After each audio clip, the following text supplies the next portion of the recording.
channel, it's Jean again. So for today's video, I'm going to unbox my September Boxycharm. Alam kong sobrang late na guys and malapit nang matapos yung month ng September, but gagawin ko pa rin siya gaya nga ng kasabihan, it's better late than never.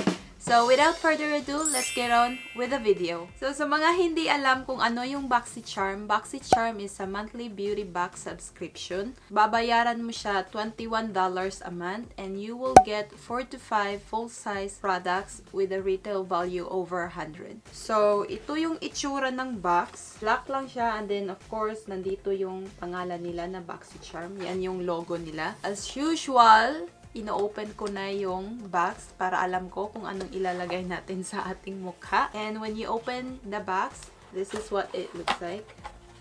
So, as you can see, meron silang card. So, dito nakalagay lahat yung mga information about sa products na na-receive mo, including with their prices. And then sa likod, meron ding mga coupon code. Ilalagay ko sa description box below, guys, kung gusto nyong gamitin yung code. And pasensya nga pala sa background ko. Ngayon, yan lang muna yung ating background kasi merong nagaganap dito sa kwartong ito. Chara. Ano kaya yun? As you can see, meron na tayong kilay, naka-foundation na ako, naka-concealer, bronzer, highlight, and yung iba is kukunin natin dito sa box na to. So, ayan yung itsura sa loob. So, our theme this month is wildflower. So, ayan yung itsura niya, guys. See that one? And then, of course, yung ating Boxy Babe. Ayan. Ang gaganda nila, besh. So, our first product is from Pretty Vulgar. So, ito siya. Ito yung Nightingale. Ewan ko kung tama ba yung pag-pronounce ko. Smokey Eyeshadow Palette. So, this is retail for $35. And meron daw siyang 12 highly pigmented shades. Ayan. Ito yung itsura ng packaging. Ang cute nga ng packaging eh. Parang princess lang. So, sabi dito, embrace your beautiful contradictions. When you open the palette, ito yung itsura niya. So, ano tawag dito? Mga cool tones ba to? O, hindi ako masyadong marunong sa mga shades. Maganda siya, guys, kung gusto mong gumawa ng smoky eye look. And then, of course, meron tayong mirror. So, ayan yung itsura natin dyan. Kukunin natin to. May nakabalot pa na plastic. So, wala pa tayong eyeshadow, kaya gagamitin ko ito. But bago nyan, ipapakita ko muna yung isa pang product. So, next product is brushes. So, perfect, guys, diba? Kasi meron tayong eyeshadow and then meron tayong brushes. So, this is from Alamar Cosmetics. Ayan. So, ito yung Ojitos brush set. So, merong tatlo dito. And then, kung nakita nyo yung June Boxycharm ko, meron ding product to na galing sa Alamar Cosmetics, which is yung palette nila, yung eyeshadow palette. And then, guys, yung eyeshadow palette na yun, I highly recommend that eyeshadow palette because it's really pigmented, as in maganda yung color selection niya. Ito yung eyeshadow palette na sinasabi ko na na-receive ko din nung sa June Boxycharm. So, ito nga yung itsura niya, guys. Diba? So, I highly recommend this eyeshadow palette. Simula nang na-receive ko siya, siya na yung dinadala ko tuwing maalis kami nagbabakasyon. That's really nice na sinend din nila itong brushes nila. So, this is retail for $18. So, $18 sa tatlong brushes. I think that's not bad. So, ayan yung itsura niya, guys. So, meron siyang parang rose gold ba to? And then, green na handle. And then, merong nakalagay na Alamar. Ito yung parang pang blend. And then, of course, yung typical flat shader mo lang. Ewan ko ha, nakita ko kasi si Kathleen Lights na sinasabi niya, ang ganda daw nito pang kilay. Flat lang siya. So, gagawa lang ako ng eye look, guys, using this Pretty Vulgar eyeshadow palette. And then, itong brushes din. So, I already put on concealer on my eyelids. So, isiset ko lang siya nitong gamit nitong puti na to.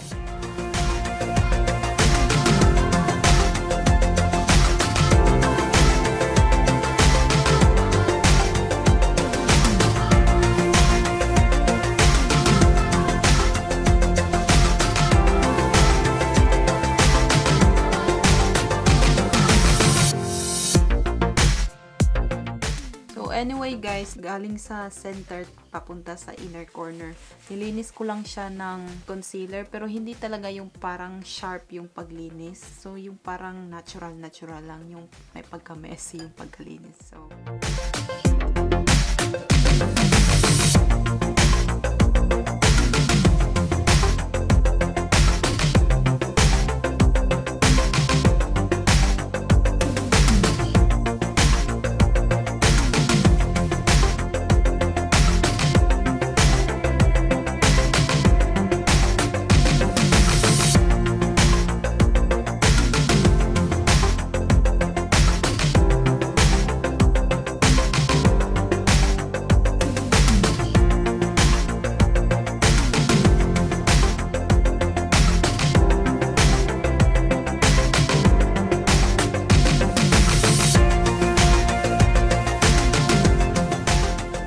ayan na yung look na nagawa natin guys. Ewan ko ha, hindi kasi ako sanay sa ganitong kulay, yung mga cool tones. Yung eyeshadow palette guys is ano siya, meron siyang kickback, but then I don't care kung meron siyang kickback or fallout as long as maganda siyang i-blend. So okay naman yung blendability, word ba yan? Okay naman to. You have to tap your brush guys, lalo na pag naka-foundation ka na, hindi siya napupunta sa mukha mo. So, hindi ko pala to na-swatch, pero pigmented naman siya, guys. So, ayan yung swatch.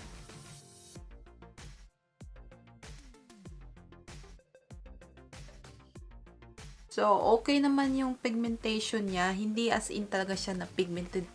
And then, yung mga brushes, I think gusto ko tong dalawa. Ito, hindi ko pa siya sure kasi siguro nang dahil sa parang naipit siya. So, para siyang naging flat. Soft naman siya, guys. Hindi naman siya yung parang scratchy na parang tinutusok ka. Okay naman siya. So, next product is from Loreal. Ito yung Baked Blush-N-Brighten. So, this is in the shade Tropic Hues. Ewan ko kung tama ba yung pag-pronounce na yan. So, ito yung itsura niya. Ayan. So, i-swatch natin.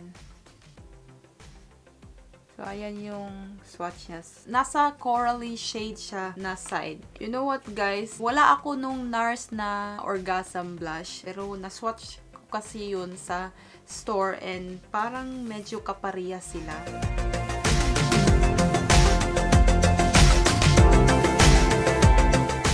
Ewan ko kung nakikita ba dito sa camera, pero okay naman yung kulay niya and then hindi siya nag-grab sa mga dry areas ko. By the way, this is retail for $28. So our next product is from Butter London. Again, meron din akong na-receive na mascara before na from Butter London. And this one, ito yung Glazen Lustrous liner nila. And like what I said earlier, hindi ako nag-eyeliner guys kasi hindi ako marunong. So, meron siyang ano sa loob. This is retail for $19. Ito yung Define and Shine with Glazen Lustrous liner. A soft, metallic, long-wear liquid liner that glides on with effortless precision. So, ito yung itsura. Bubuksan natin. So, ayan yung applicator.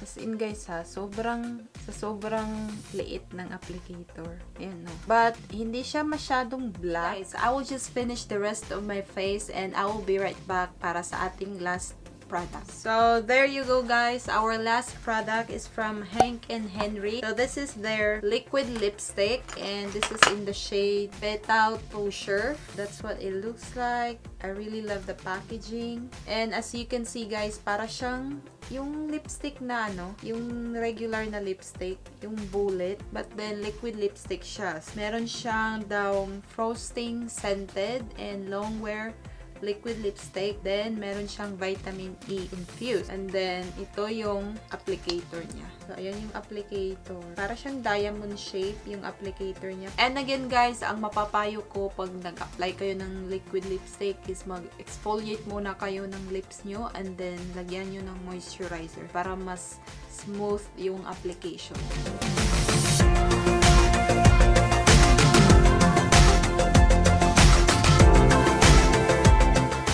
So, ito yung masasabi ko sa liquid lipstick na to. Gusto ko siya and then yung shade niya, gusto ko rin. And then guys, nakita nyo naman na isang beses ko lang talaga siya dinip and then na-cover niya lahat yung aking lips. So, it is really pigmented. And then, sabi nga doon na full coverage siya. Right now, medyo may pagka-tacky pa siya kasi hindi pa siguro siya na-dry. Applicator niya na parang diamond shape. Gusto ko rin siya kasi hindi ako nahirapan mag-apply sa kanya. So, first time kong marinig itong brand na to. So, ewan ko kung saan siya available. So, sabi dito na hindi daw siya nagtra-transfer pag dry na siya. So, I think dry na siya. And let's see, i-test natin kung hindi nga ba siya nagtra-transfer.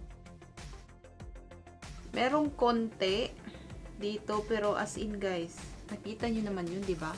Ayan, konti. Dito sa may loob pa, hindi pa siya masyadong dry. As in guys, ang sarap niyang kainin. Amoy frosting talaga siya. So, there you go guys. Yun na lahat yung ating na-receive this month. Yung pinaka-paborito ko talaga is of course yung liquid lipstick. Yung brushes, parang bonus siya kasi 3 sila. So, sino ba naman yung ayaw ng brushes, di ba? Yung blush naman, okay lang naman. Hindi kasi ako masyadong fan sa blush na merong sheen or merong glitters. And then, yung eyeshadow palette, okay lang. And yung liquid liner, wala akong masabi kasi hindi ko naman siya na-try. This month, total value is $117. So, yun, $21 tapos $117, diba? Big deal. So, that's it guys. I hope you enjoy watching this unboxing video. And if you did, please give this video a big thumbs up. And please don't forget to subscribe if you haven't yet. And also, please don't forget to click that notification bell so you will be notified every time I upload a video. By the way, kung interesado kayong mag-subscribe sa box na to, I will leave the link down below as well para ma-check nyo. And again, available lang siya sa US at saka sa Canada. So, I think that's it guys. Bye!